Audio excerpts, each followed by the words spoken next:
You must see this. The man is quite remarkable. Murdoch, are you watching this? It's like some circus. Oh, it's harmless, sir. And the men seem to be enjoying it. Do we know who the bloody hell he is? Harry Houdini, sir. The King of Escape. Inspector Thomas Brackenreed, the King of Station 4. I knew you were a clever man the moment I saw you. Yes? Well, yes.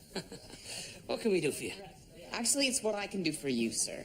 The Toronto Constabulary and guests are cordially invited to witness incredible feats performed by the Houdini brothers.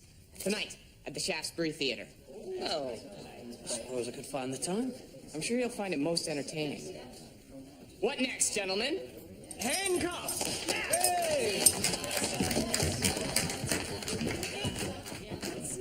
What?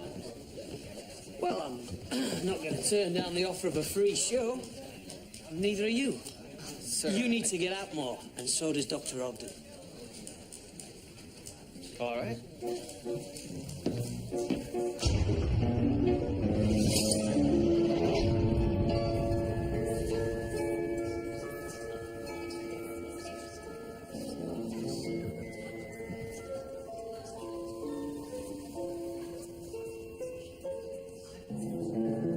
And now, Leopold, you must listen to Harry Houdini.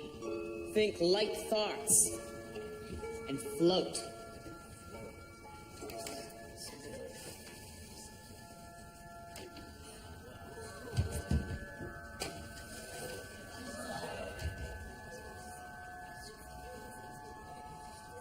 I wonder if he's implying the use of mirrors.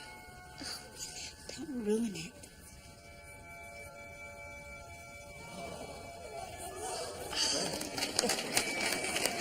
It's very good. Wait, what's this?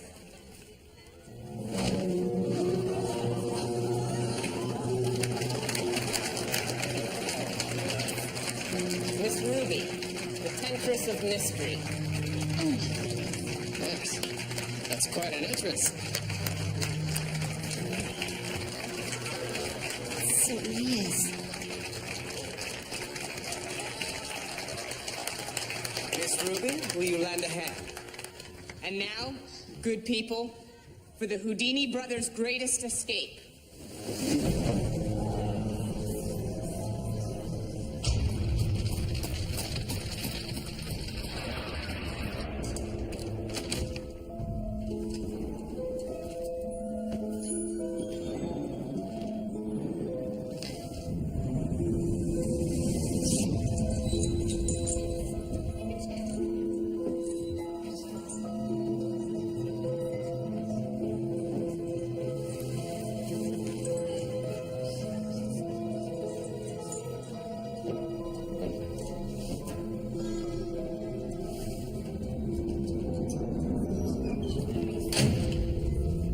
My brother has 11 minutes to escape from this vault, or he will run out of oxygen and die. Starting now.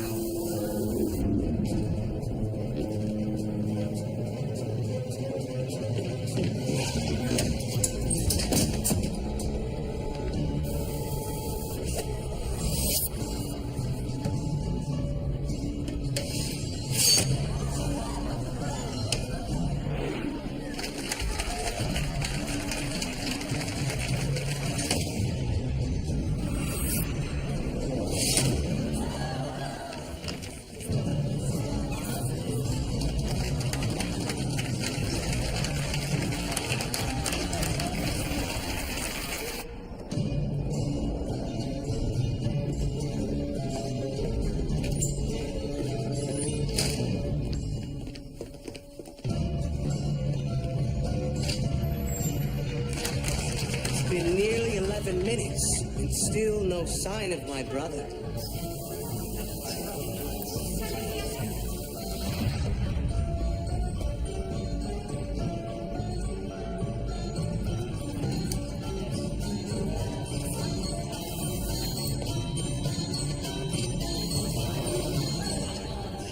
He's not going to make it. Ladies and gentlemen,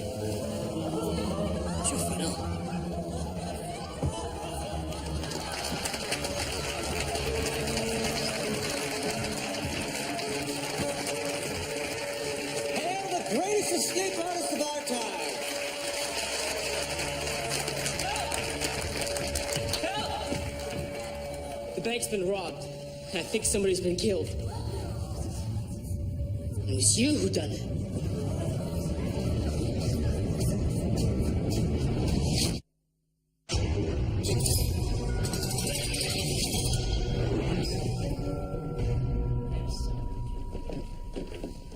Walk this way, sunshine, because I want some answers. We've got one dead man and an empty bank vault. Plus an eyewitness who claims to have seen you fleeing the scene of the crime. That is unfortunate, isn't it? Felix strikes in the Michael.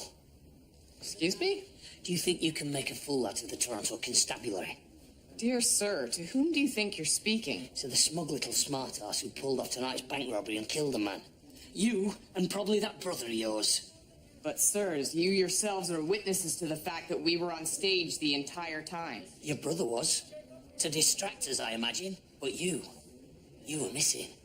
For 11 minutes, Mr. Houdini, you were out of sight. That was your idea all along, wasn't it? To personally invite us to your little show while you slip next door and rob the bank vault. I won't stand for such allegations. Mr. Houdini, you still have to account for the fact that you were identified leaving the bank. It wasn't me. Where were you for those 11 minutes? I will not divulge my secrets. Oh, yes, you will.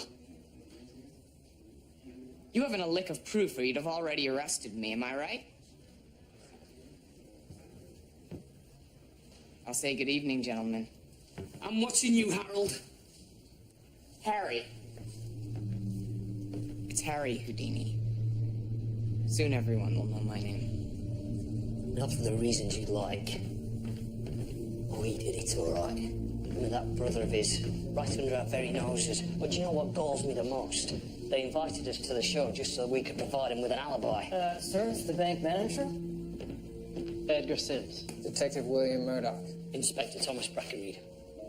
This is just impossible. We installed a new vault 18 months ago. It has a state-of-the-art mechanism. Mechanism? A time lock that secures the vault between the hours of 8 p.m. and 8 a.m. The regular combination lock is useless during that period. But someone did breach the vault. They would have had to dynamite their way in, which is clearly not the case. On the biggest deposit day of the year. How much was in there? $152,000. Blimey. It'll be my head for this, of course. That's nothing compared to the price poor Jonah paid. Jonah? Jonah Decker. Detective Murdoch. Excuse me.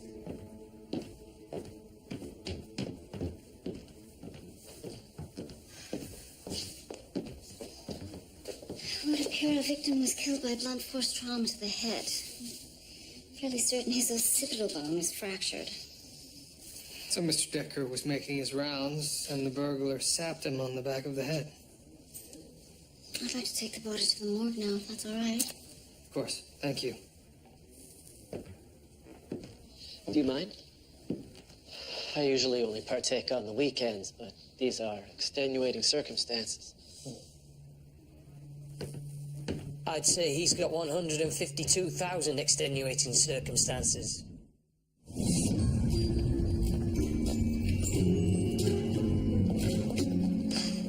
I'm sorry our evening was cut short. As am I. Jules! Give your sister a lift? Detective William Murdoch, meet Miss Ruby Ogden, my sister. Younger sister. It's a pleasure. I thought it fun to surprise Jules with my little stage appearance. Really, Ruby, can we please put this Jules business to rest? I'm not a tomboy. Anymore. You never told me you had a sister, and in the theater. Well, actually, I'm a reporter. But I believe that in order to get to the heart of any story, one must become a part of the experience. I decided to write about Harry Houdini.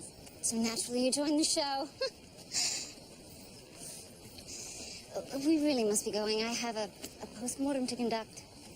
Ah, well, I suspect we shall see each other again, Miss Ogden. Ruby, I'll make certain of it. Good evening. You're not happy to see me. I thought you were still in India writing about that Raja. That's old hat.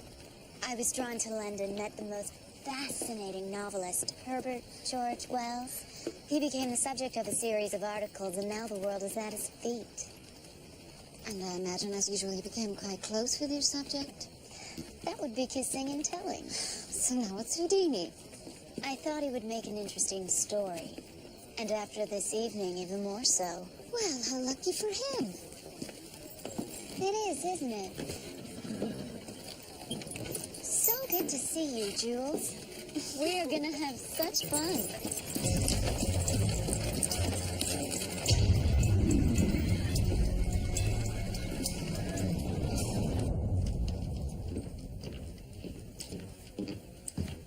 What's this? Playing with your toys, Murdoch? It's a model of the bank, sir. Recreating the scene helps me visualize the crime. Well, you can forget that, because I've figured it out. Oh? Bank. Theatre. Houdini escapes from the vault in mere seconds, exits through a side door, enters the bank, whacks Decker on the head, robs the vault, re-enters the theatre, stashes the money, and then reappears as if by magic. But, sir, the theater was thoroughly searched. No money was found. Murdoch, the man's a magician. He could have stashed the loot in some secret compartment in a magic trunk for all we know. And what about the time lock? Well, he escaped from one vault, didn't he? But, sir, that vault was part of a stage show, mere trickery and illusion. So he knew how to bugger the time lock. Sir, for your hypothesis to work, every minute detail of this plan would have had to have gone perfectly. And it did. Look, I want one more crack at that little smart arse.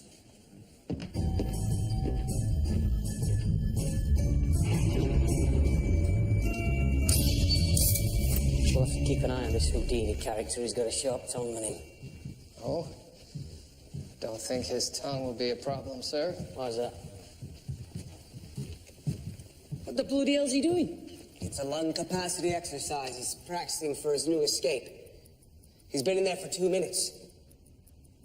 2 minutes? 3 minutes is his personal best.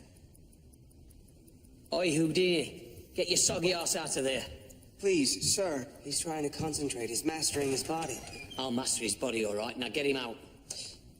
Sir, you might want to see this. Figured it out, have we, me on mucker? I believe so. The walls of the vault are solid. The floor, however...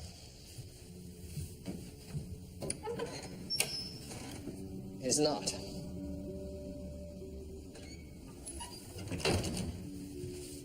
So last night, your brother escaped from his chains quickly, slipped through that trap door, and vanished beneath the stage floor. 2:58, 2:59. 3 minutes, Harry. He's out of the vault in mere seconds, then he's off to rob the bank. Don't be ridiculous. My brother would never do such a thing. Get him out now. I think that's been long enough, Harry. Harry? Harry? Oi, Houdini! Something's wrong with the lad. Harry! Houdini!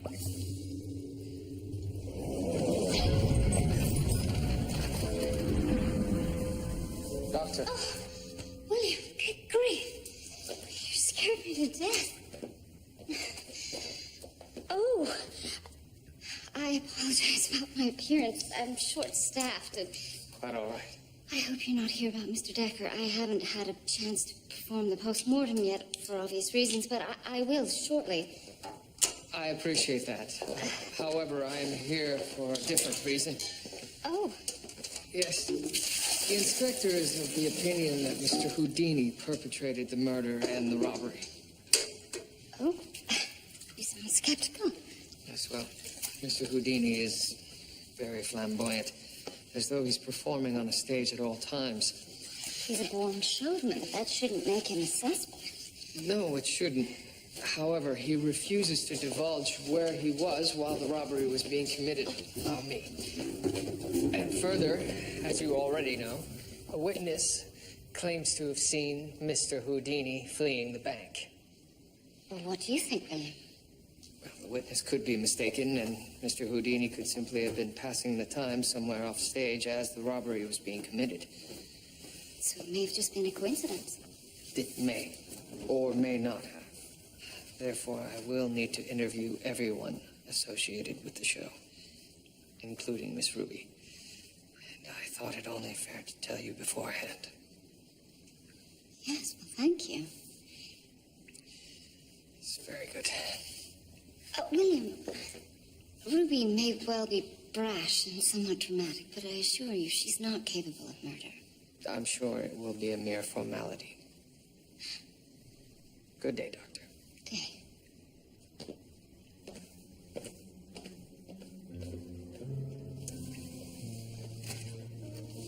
How does this sound? King of the fishes. Or master of water. Yes.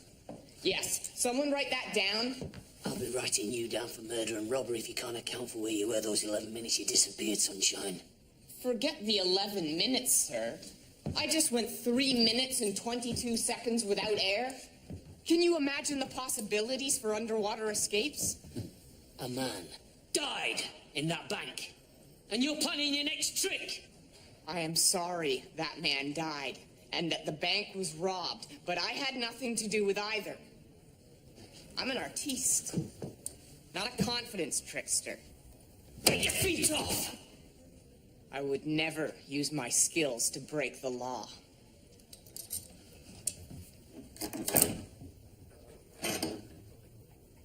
I will, however, sometimes use those skills to elicit laughter.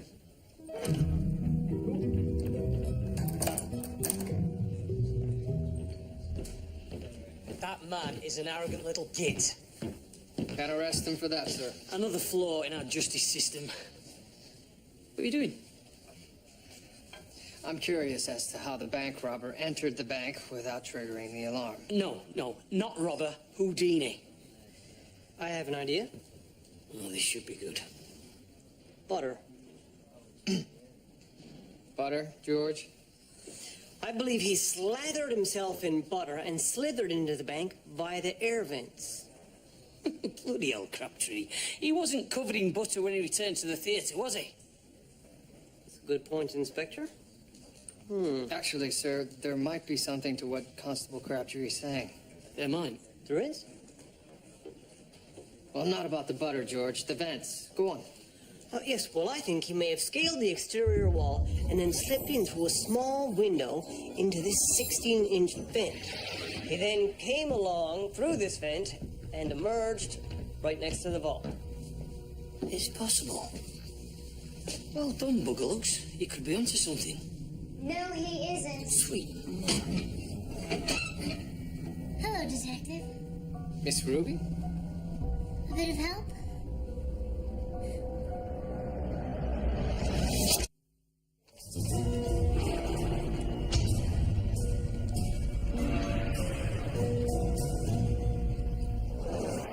My coat? Very kind. Thank you. The dress was so bulky I had to remove it. For the experiment. And what experiment would that be, Miss, Ogden. Ruby Ogden. Dr. Ogden's sister? the naughty one, I presume? I'll have you know that of the two Ogden sisters, I'm the only one who has not been arrested. Are you here to arrest me? Dr. Ogden has a criminal record? George, please. Miss Ogden, the vent. Oh, yes. You see, I believe Mr. Houdini to be innocent, so I took it upon myself to prove so. Did you now? I came across the same theory your clever Detective Crabtree did. Oh, ma'am, I'm not a detective. I'm just a constable. Not for long, I suspect. Thank you, ma'am. Of course, I had to test this theory for myself. But you got stuck. Exactly. Proving that Mr. Houdini could not have done it. On the contrary, I believe you've proven the exact opposite. But my shoulders were wedged. Mr. Houdini's shoulders would have become wedged as well. I suspect Mr. Houdini is able to dislocate his shoulders. It's a technique many contortionists and escape artists have employed for years. Sir, do you suppose that's how he made his way through the vent? Of course it is. Come on, Crabtree. Let's go and pick Mr. Houdini up. Miss Ogden. Detective, your inspector is quite mistaken. No? Why is that? Because I know in my heart that Harry is innocent. And I think you know it too. I'm afraid it's you that's mistaken. You see, I rely on logic and not feelings to determine whether or not a person is guilty. Then perhaps you're merely capitulating to your inspector's desire for a quick arrest. Miss Ogden, I could have you arrested for tampering with a crime scene. Well, then you better cuff me, Detective. I won't. For your sister's sake. But if I find that you are withholding information about this case, I will have no compunction about changing my mind. Shall we?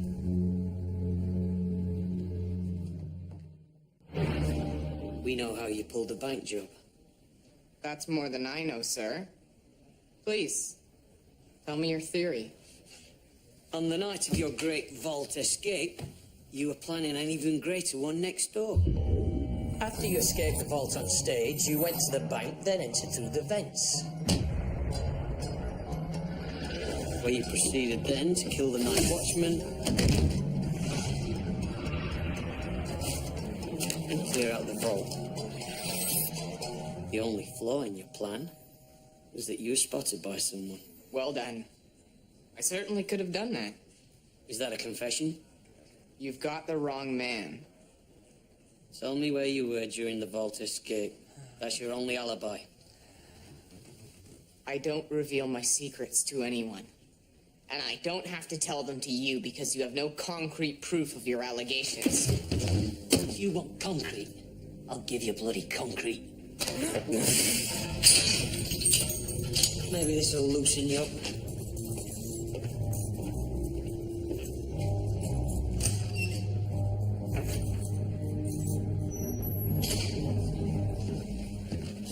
Letting him sweat it for a bit, are you, sir? That's right. Sir, Houdini does have a point. Murdoch, I'm not in the mood. There's nothing tying him to the robbery or the murder. Then there's the issue of the timeline. He'll talk once he tires of being secured by real police-issue locks. You were standing in the bank wearing nothing but a petticoat and bodice? Detective Murdoch's face went such a shade of red. It was sort of sweet. Really? Is that tobacco I smell? Jules, that's disgusting. Don't be such a mouse. The smell of a body can tell you a lot about a person. What they ate, what they drank, how much they smoked. This man was obviously a heavy smoker. I see it all the time. It's really quite repulsive. Yes, it is. And if you continue to smoke the way you do, you too will smell like this one day. I'll have you know I quit. Of course you did. Now look what you've done. Here, let me.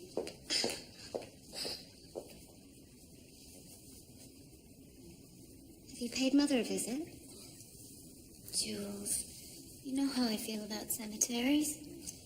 Did visit Daddy, though. He says he hasn't seen you in months. Well, I've been busy. He'd like us to join him this weekend at the rowing club for lunch. I guess he will not take no thank you for an answer. Might be good for you to get out of this morgue for once. Don't you ever leave it? Of course I do. I do have other interests, you know. Such as?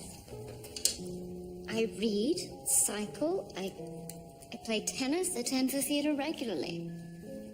I was speaking more of male interests. Oh, yes, I have those too. You're Detective Murdoch? He's not my detective. Our relationship is purely professional. Surely you've entertained the idea of probing his intriguing mind. Really, Ruby? Such a shame. He's a fine specimen.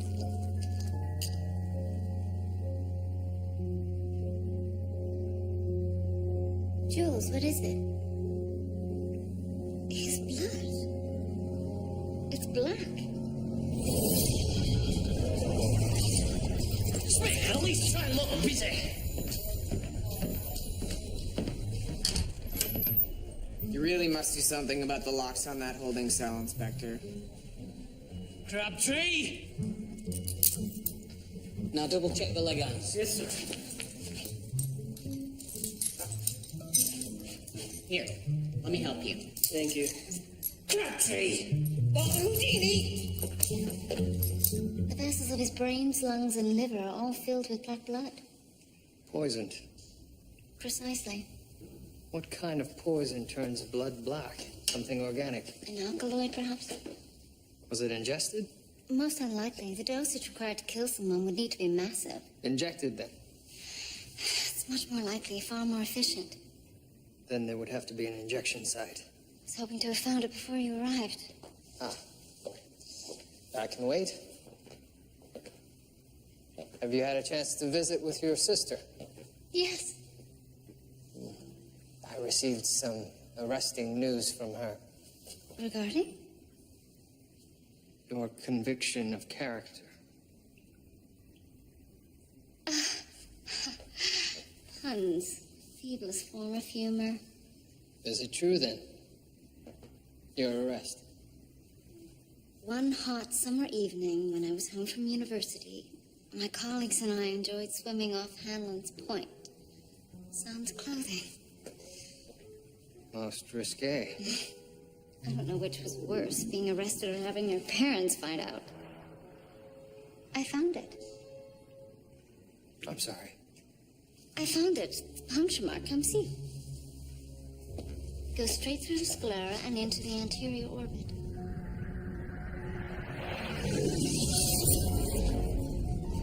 Let me get this straight.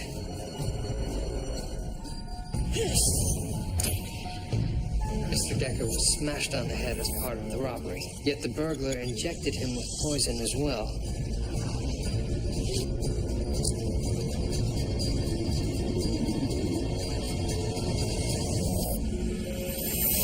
So that means the robber came prepared to kill Mr. Decker. But if he was poisoned, then why? Make it look as though he died from a blow to the head. I think it was to create the illusion of a robbery gone wrong. Why such an elaborate plan? Perhaps Mr. Decker was also involved in the robbery. An inside job. So he willingly let himself get bashed over the back of the head, making it appear as though he'd caught the robber in the act. So why is he dead? Maybe his partner got greedy, decided to take the whole kitty for himself. That would explain why the alarms weren't activated. Houdini didn't scale any walls or shimmy through any vents. Decker opened the door and let him walk straight in. But, sir, this could be the missing piece. Thank you, Murdoch. I was hoping for your approval. You might also entertain the possibility that someone was capitalizing on Houdini's known abilities as an escape artist. How so? Maybe he was set up, merely a pawn in someone else's plan.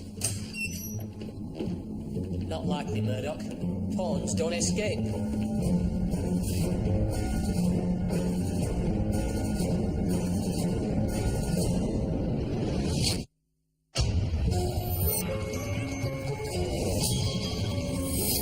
Hotels, flop houses, a train station, search everywhere, and I mean everywhere. This is a man who can fold himself into a bloody teapot. Well, don't just stand there like dummies, move it! Sir, I think we must also fully explore the possibility that Houdini was not involved in this inside job. Fine, fine. Let's say he wasn't. Then who was in on it? Someone who knew the inner workings of the vault. Someone who knew that the vault would be full. Sims, the bank manager. That's where I would start. Very well, Murdoch. You take one scenario, and I'll take the other. And we'll see how it turns out.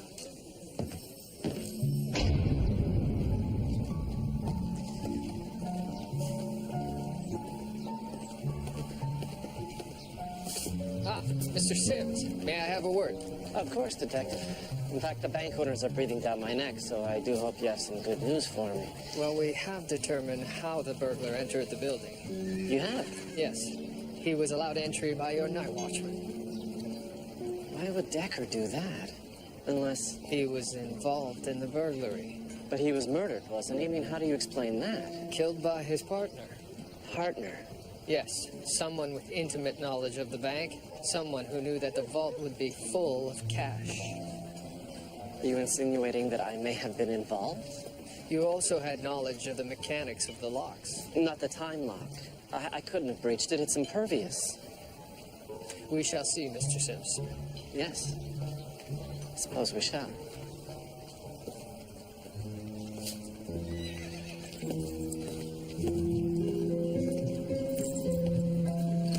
the station phone?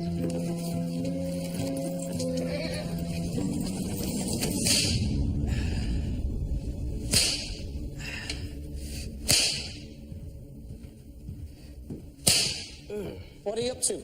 Oh, hello, Inspector. I'm just testing a batch of poppers I made. It's common in every magician's arsenal. You make them yourself? It's rudimentary science, really. You take a little bit of this and a little bit of that, and... Planning on going somewhere? Oh, with the show losing money like it has been and Harry in jail, well, the end is near, isn't it? Houdini's not in jail. What? He's escaped. I thought you might know where he is. Well, I have no clue where he is, but don't take it personally. You're not the first to lose him. I plan to be the last. By the way, I'm not Harry's brother. I'm just the fifth in a long line of Houdini brothers. Fifth? Yes, he thinks it looks better on the posters.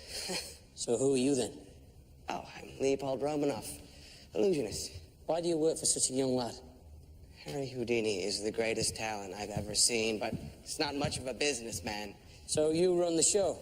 Yes, I schedule performances and make travel arrangements. I focus on the details while he dreams up his next escape. So with the show losing money, a full bank vault could look quite tempting. I don't think Harry would do this. I see. Don't leave town anytime soon, Mr. Romanoff. And if you do happen to see Mr. Houdini, tell him to do the smart thing and turn himself in. Got it?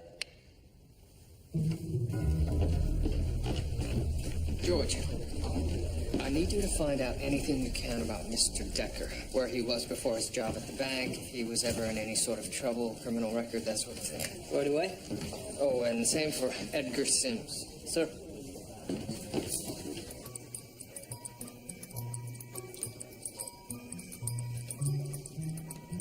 What in the world is that, Detective? It's a Sergeant and Greenleaf time lock, identical to the one in the Bank of Toronto. 20 years ago, it saw the downfall of Jesse James. Now it's proving to be mine as well. Perhaps you need a break. I'm quite preoccupied at the moment. You're still angry with me. No. No, I always welcome a healthy critique of my policing technique. I've come to make it up to you. That's not necessary. I think it is.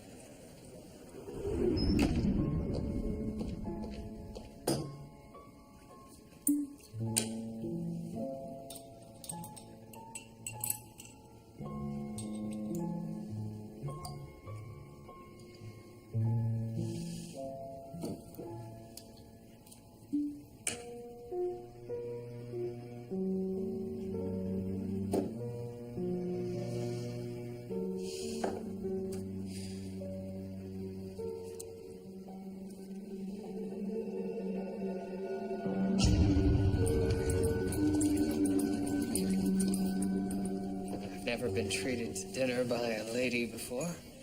So that would make me your first. How charming. Ah, well.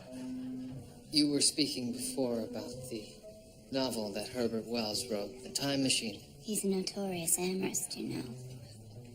Oh. Fortunately, I'm a notorious woman. Yes, well, it sounds fascinating, and I'd very much like to read it. Do you have a copy? Oh, I didn't read it myself. Bertie read it to me in his garden over a bottle of Vipava Piccoli. I assume the two of you were very close. It's natural to become involved with those whom you work closest, don't you think? I suppose. Are you involved? No. But there is someone I find intriguing. Perhaps you ought to tell her of your feelings. I can't think of why any woman would not reciprocate them. Don't tell Jules, all right? I told her I'd cut down.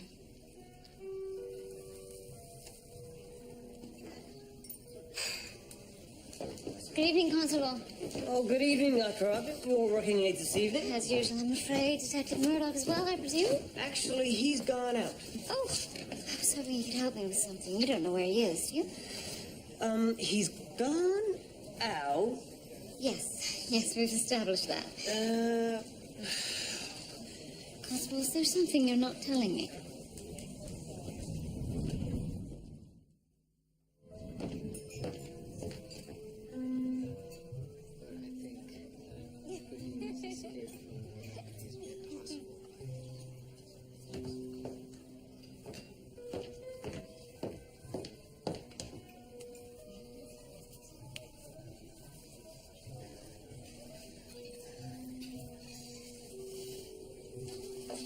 It is such a joy to meet another curious soul.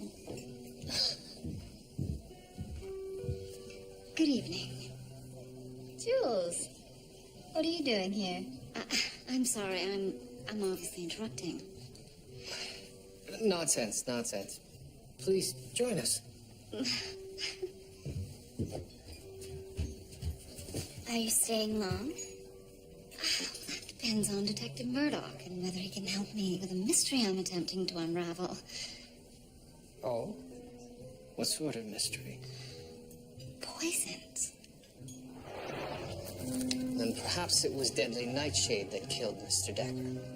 Belladonna, I did consider it, and it would have accounted for the stomach inflammation, but there were no signs that the tissue was stained. The phone up. The brain was filled with black blood. There was no signs of congestion. Who would have access to such deadly and exotic poisons? I would think someone with a background in chemistry. Well, then Harry couldn't have done it. He has no experience with chemistry. I'll have to determine that. And really, just how well do you know him, Ruby? Well enough to know he couldn't have done it. Mr. Houdini did have motive. Not to mention opportunity. You're forgetting how important a man's character is. Harry would never rob a bank, let alone kill a man. In our line of work, Ruby, you learn that character can be deceptive. Your line of work is hardly the same as Detective Murdoch's. I would argue that journalism and detecting share a much greater affinity. Really, Ruby? Detective Murdoch and I solve mysteries. You spend your time riding elephants with sultans and lolling about with artists. This is your problem. You can't help but neatly categorize everyone and everything. Your vision is so narrow. William and I share a broader sense of the world. Did you just call him William? Pardon me. I don't mean to interrupt. Oh, please do, George. I have some news, sir. Well, then I'll have to excuse myself. Of course. I'll make this as discreet as possible. I suspect that the two of you are intimately involved, so if you should happen to see Mr. Houdini again, would you please let him know I'd very much like to speak with him? Good evening. Good evening. What was that about? None of your business. The two Miss Ogden seem quite the handful. Yes, your timing could not have been better. Thank you. What do you have for me, George? Well, I found something interesting about Mr. Decker's past. Oh? Well, his former employer was the United States Army. Engineering Corps, to be exact. He has the skills to be an engineer, yet he ends up in Canada working as a night watchman? And he's hired at the bank at the same time the vault is being installed. He was hired by Mr. Sims. Interesting coincidence, I thought. Perhaps we should have another word with our Mr. Sims. Mr. Sims is working late and he doesn't like to be disturbed. He'll be in an even worse mood once I'm finished with him. That's odd.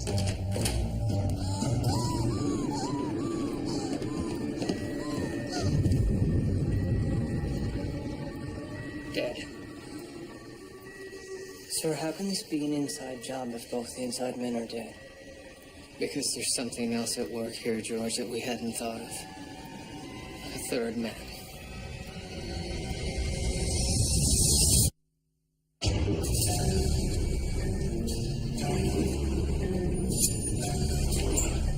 So now this robbery is a three-man operation. So it would seem. And you're suggesting that Sims hired Decker 18 months ago to sabotage the vault while it was being installed? Exactly. But the vault works. Does it? I think we just haven't figured out how the locks have been tampered with. All right. So Decker continues working as a night watchman, and the two of them bide their time waiting for a big payday. The plan was for Sims to break in, dressed as Houdini, bash Decker over the head, and make off with the money. Blame would fall on Houdini. But Sims double-crossed his partner. And in turn, someone else double-crosses Sims. The question is, who's this third character and what role do they play in all of this? I'm hoping the exotic poison holds the key. I've already tested over 20 different poisons. And none of them turn the blood black. No, but I'm not about to give up yet. Would you care to assist? Certainly.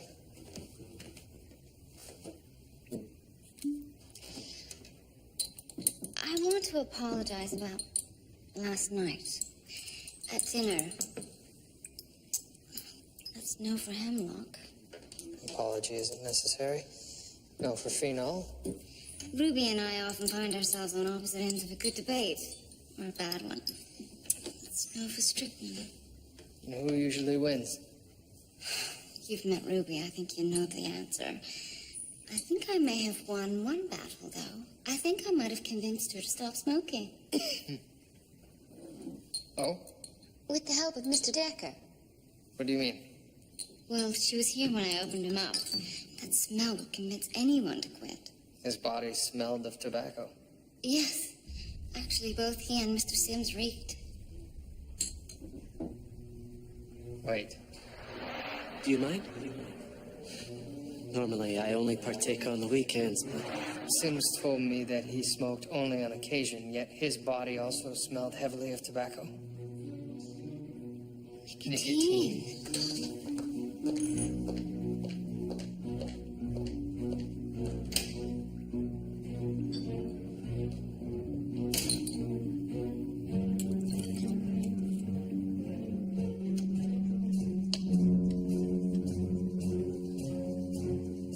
That would account for the black blood. We now have our poison. Most obscure choice. Indeed.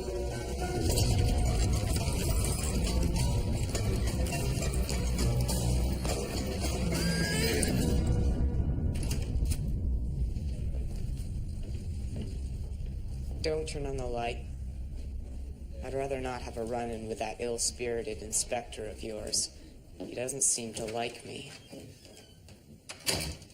I can't imagine why. It is a puzzle.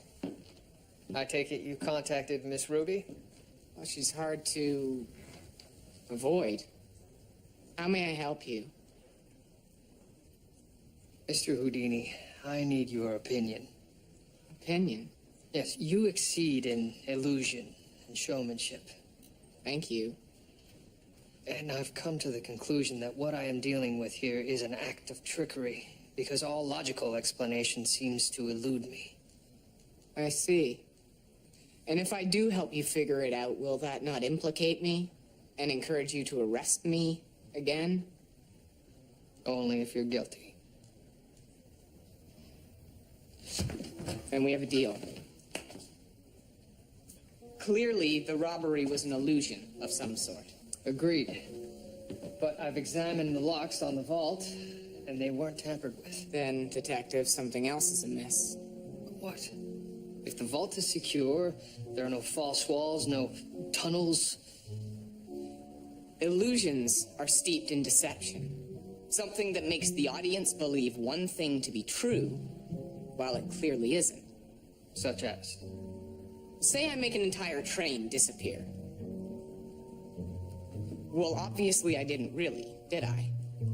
Either it remains there and you cannot see it, Or it was never there in the first place.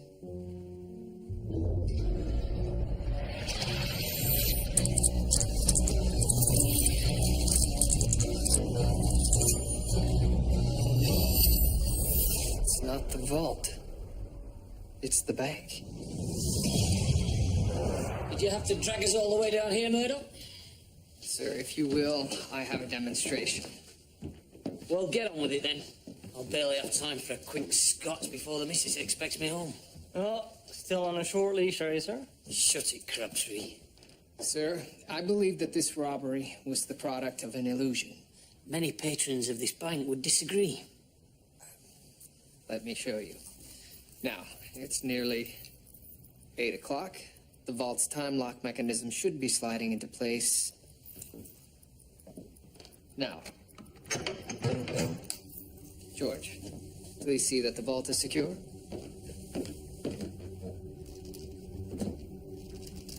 Oh, it's solid. Yes, it is. But the wall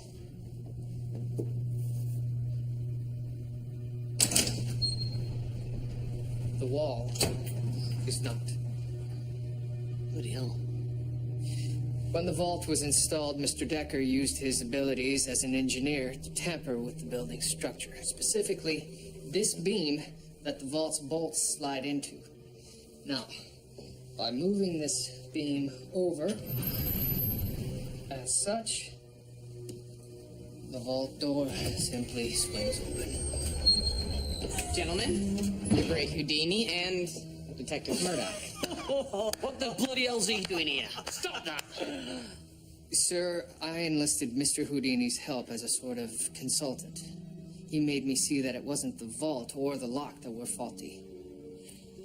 So now we know how the robbery was executed, and we know what role Sims and Decker played. But, sir, what about the third man? I believe Mr. Houdini can answer that question. I knew it. Detective, you gave me your word. Mr. Houdini, I know that you are innocent. But please tell me, how is it Mr. Sims knew exactly what you were wearing that night on stage? I don't know.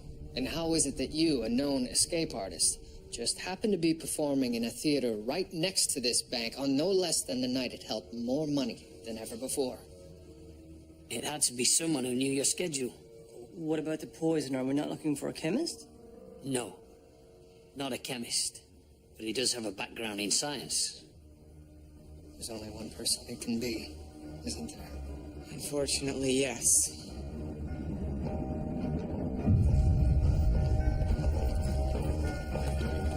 Driver, to the train station. Yes, sir. I don't think so. What's in the bag, Mr. Romanoff? $152,000 by any chance? Or perhaps a few extra vials of liquid nicotine. I don't know what either one of you are talking about. That was your plan all along, wasn't it? Vanish with the money, leaving a trail of dead accomplices behind. Unfortunately for you, Mr. Romanoff, when it comes to vanishing, you're no Harry Houdini. Come on, sunshine.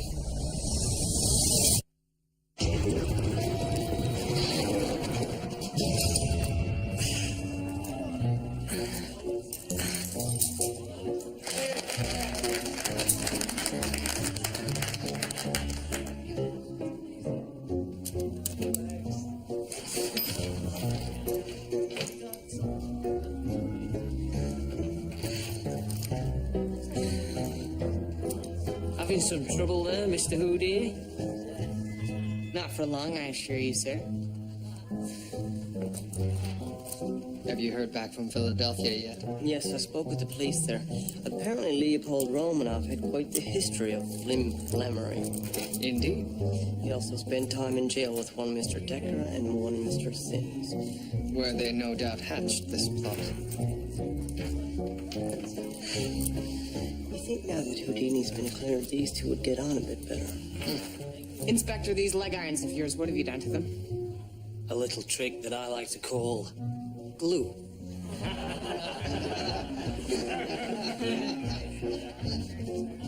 That's cheating, Inspector.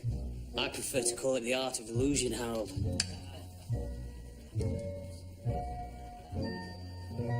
Well, I'm off now. Well, at least we got to have a little dinner together. A dinner, as I recall, to which you were not invited. You really didn't have to come that night, did you? Yes. Yes, I did. You were jealous. Ruby. I love you, but you always push me just hard enough to give you what you want.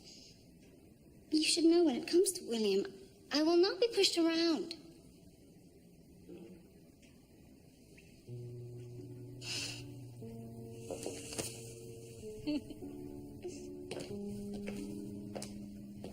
Detective, Miss Ruby, this is goodbye.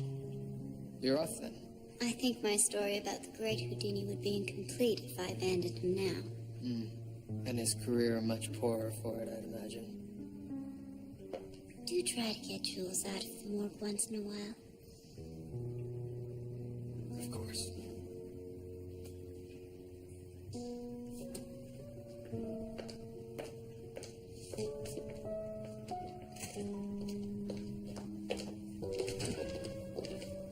Doctor. Am I disrupting? No. Is there something you need?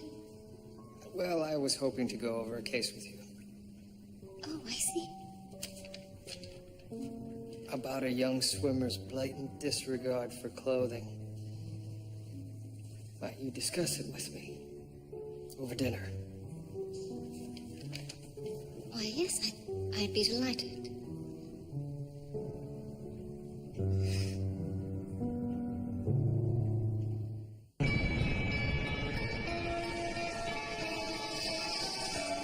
Yannick Bisson is back with more Murdoch mysteries next Tuesday, dead on 9. And for more on that series, visit our website, theperfectalibi.co.uk.